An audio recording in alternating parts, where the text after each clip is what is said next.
Hey, I'm Not So Trainer, and what about the possibilities for Pokémon Legends games? Let's get into it.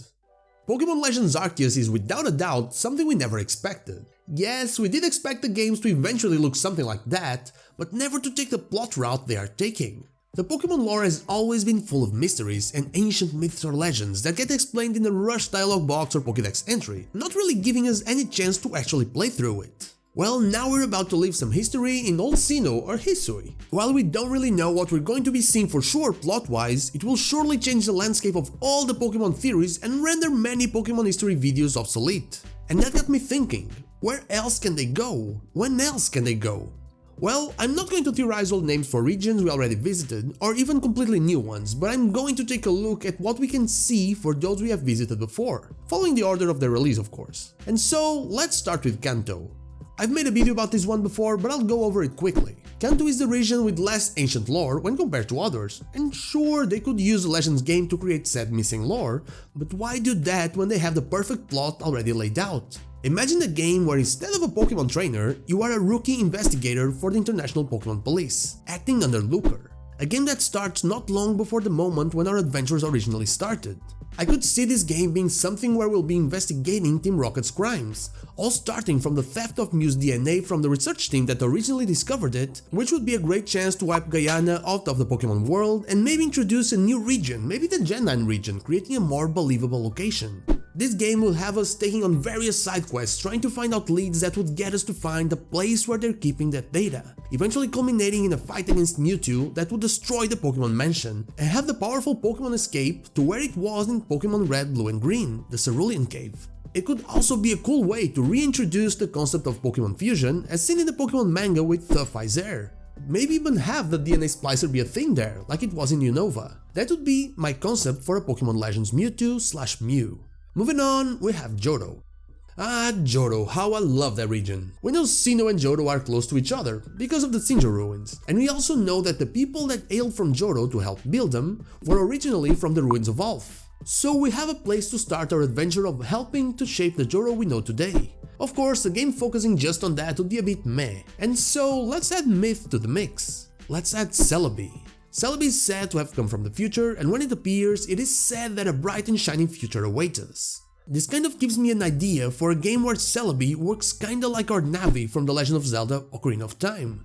The main myth in the Johto region is the one of the resurrection of the legendary beast from that fire that burned down the Brass Tower. We always thought that Ho-Oh simply appeared there, but what if that wasn't the case? What if a pure-hearted trainer was the one that awakened it, bringing it to the tower? What if the storm that raged and caused the thunder to strike the tower was part of Lugia's rage? Celebi guided us, trying to prevent the pain to be caused to the Pokémon in the tower, even knowing their eventual rebirth, only to prove once again that you can't change the past. Maybe even have us see glimpses of the future in case we're not able to awaken Ho-Oh, shining a new light on the legendary beast's importance in the lore. Next up, we have Hoenn. This is the easiest one to theorize about. The setting for this game was completely laid out in Omega Ruby and Alpha Sapphire in the Delta episode, Rayquaza and its first use of Mega Evolution.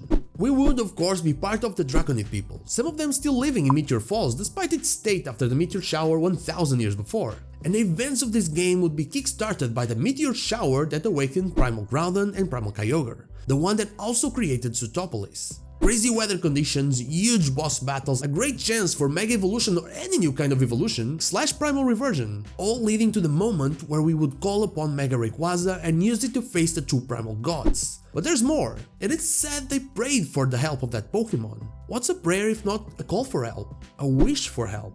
Jirachi is said to grant any wish every 1000 years after he wakes up from its slumber. This would be a great chance to give that Pokemon more lore and connecting it to the legends of the Hoenn region. Well, we already got Sinnoh/Hisui, so let's move on to Unova. When I was writing this part, I went to my Discord and announced it since we have a big Unova fanboy there, and after a short conversation, what were originally two separate ideas ended up becoming one, which is pretty poetic given the whole original dragon lore. Still, while I would love to have the whole thing be based simply on the original dragon and finally have a face and a name for that Pokemon, the Swords of Justice lore is also amazing. Basically, let's connect both, even though they seem to be connected already. Let's go back 1000 years ago when a war between the twin heroes had one using Reshiram and the other Zekrom. They had the original dragon, but their different approaches and goals separated them. This not only had the war going, but also resulted in harm towards other Pokémon. This is what fueled the anger from the Swords of Justice, and it is said that they protected the Pokémon in the Moor of Osiris from sparks and flames, which to me means that was a battlefield for the twin heroes using Zekrom and Reshiram. They eventually were the ones that won the battle and subdued both factions, but what if there was a third faction? One that helped Pokémon, one that could actually be the beginning of the ideals of modern Team Plasma. This could culminate in a battle against the original dragon as both twin heroes unite to try and conquer the Pokémon world, putting their differences aside for a crooked plan. We could be part of that third faction, convincing the Pokémon to help us. It would also be an amazing chance to learn the reason why Keldeo left the Moor of Osiris, something that is unknown to this day. And now, done with Unova, we jump to Kalos. Kalos is another region with a great setting already laid out to us, the Pokémon War. But if you think about it, the only thing we don't know about that time is who was the war against. And we could just be told that in a cutscene in a Legends game. All the story was told to us in various moments of the original games, and there is little left for us to know. But there's a pretty cool Pokémon that didn't have a chance to shine in Pokémon X and Y, and that's Zygarde. Pokémon Legends Zygarde would be a fantastic title, and the idea for the game was already laid out before us as well. 1000 years ago, Yveltal and Xerneas fell asleep after finishing their life cycles. But if they tried to either give life or take it away, that would cause the ecosystem to become unbalanced, and that wouldn't be good. That could cause all sorts of issues in the Pokémon world. Luckily, there's a Pokémon capable of stopping that and put an end to it all, Zygarde.